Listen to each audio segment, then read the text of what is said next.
พี่น้องเพิ่นก็เอาใส่แล้วเนาะวันนี้เนาะเจะคล้าของรถพอดีเนาะ ตอนนี้ก็ได้เอาใส่เนาะนี่อาทีดอกชิว่านี่เดี๋ยวไปฟังเสียงนำกันทุกคนตอนนี้เจะคล้าของรถเลยติดแล้วนี่ปัดเด้อ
ล่างหัวได้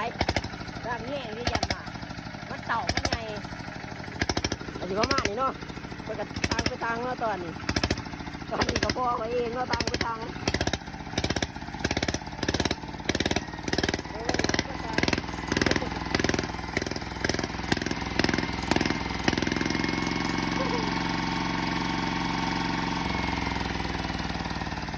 ว่าเดี๋ยวว่าเดี๋ยวน้ำมันสีเบิร์ดโอ้เดี๋ยวด้วยจบคลิปเนาะกับที่ประมาณนี้เนาะตอนนี้ก็จะฟังอีกเยอะท่วมมันตั้งเกิน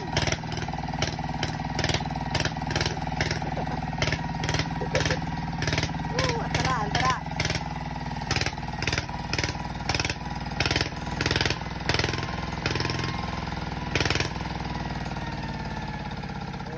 ของแท้ข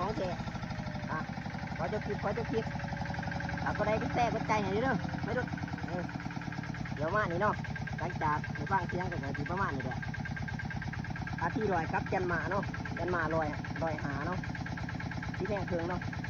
เสียงอะไรประมาณนี้เนาะขอจะคลิปกัน